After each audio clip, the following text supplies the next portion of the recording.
You don't know you've killed No. 9,000 Hamas terrorists. Can I tell you, when we've made a mistake with numbers, we've corrected ourselves. Yeah, but you and don't we have know in the you've killed past. 9,500, do you? You can't No, possibly. that is the intelligence information that we have.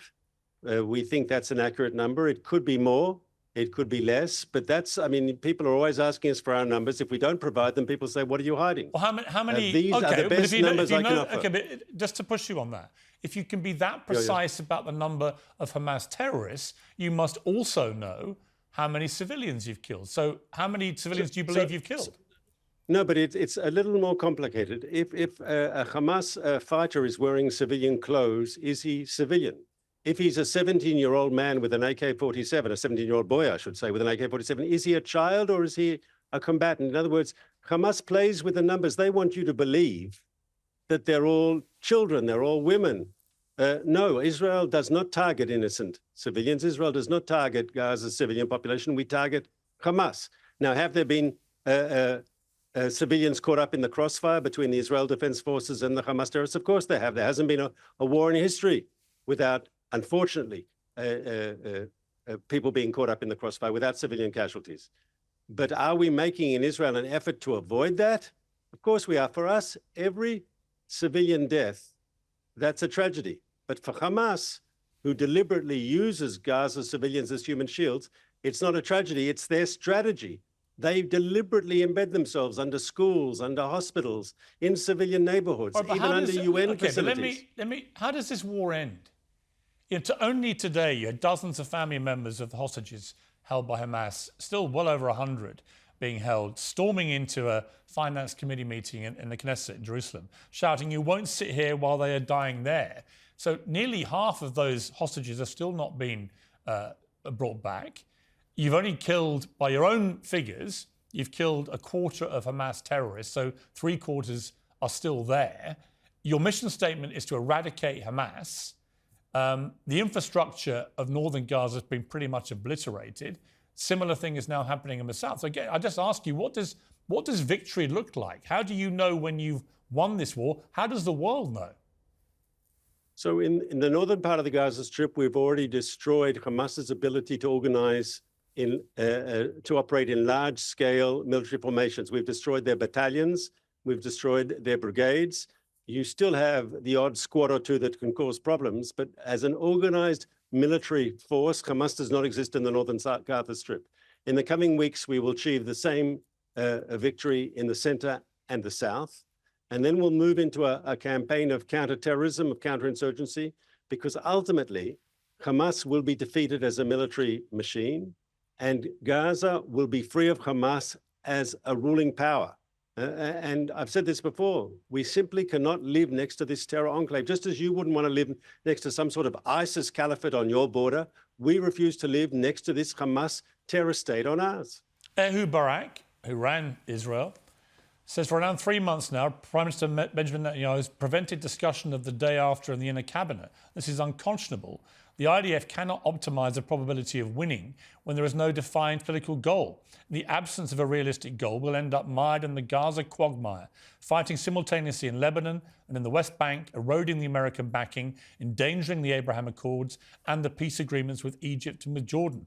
This kind of conduct drags Israel's security into the abyss. And he says this when Prime Minister Netanyahu's approval ratings are languishing in the early 30s, which is similar to President Biden's in America and is believed to be the lowest number of any incumbent president who's ever had to run for re-election. So these are bad numbers. You now have former prime ministers of the country demanding that Netanyahu resign. I suppose the obvious question is, why hasn't he? I mean, would it not be easier for everybody if he stepped aside now and let somebody new come in and try to guide this to a conclusion which can actually work? You know, it's interesting because I'm familiar with the polls that you cite and others. But the truth is as following. If you ask Israelis, do you support the war aims as articulated by the Israeli government, which is to have Hamas's military machine destroyed, to bring all the hostages home, and to destroy this Hamas-ruled enclave on our south, to destroy their political rule, you get overwhelming support from left to right to center. 80, 90% of Israelis. I heard today the leaders of the Israeli Labour Party. They propose no confidence in the government over economic issues, but they don't propose no confidence on the waging of the war and the war aims. On the contrary, Israeli society is united that Hamas must be destroyed as a political and military force. And you can understand why, because when Hamas crossed the border on October 7th and started killing us, they didn't ask us if we supported Netanyahu or we opposed him, if we're left or right, if we're religious or secular, if we supported judicial reform or opposed judicial reform. Hamas just killed everyone they found.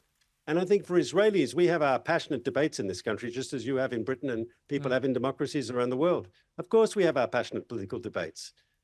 But ultimately, I think October 7th was a moment when Israelis understood, we have enemies, and there are people, young soldiers now fighting in Gaza against Hamas. Some of them are left-wing, some of them are right-wing. There are different political opinions, but we understand as a country, we have to get this done. Hamas must be destroyed. It must be removed from power, and we must do everything that we can to get the hostages home. You always get sent out, Mr. Regev, to defend Israel, and you do so every time, and I give you credit for that. Benjamin Netanyahu, despite repeated requests from this programme to do another interview, I interviewed him in March, nothing, hasn't given a single interview to a non-American television network. Is it not time that he answers some tough questions himself? Well, he's answering tough questions every week to the Israeli media, which is just as tough as the British media or the American media. He's been doing these regular press conferences and answering journalist questions. But ultimately, I mean, he's focused today on winning the war. And I see him go in and out of war cabinet meetings. And this is the big picture, because ultimately it's important that people understand what Israel's doing and why we're doing it. No, I understand that, but he has given a number of... The most important thing is to win. Yeah, but he's given interviews. The most important thing is to win. He's found time to give interviews to American media. I think he should give one to European media. I would just like to once again, given that you do come on every time that we ask you, and I give you credit again for doing that, if you could just pass on that request, and I think you should. I promise to pass on the request, sir. Thank you. Good to talk to you, Mark Regev. I appreciate it.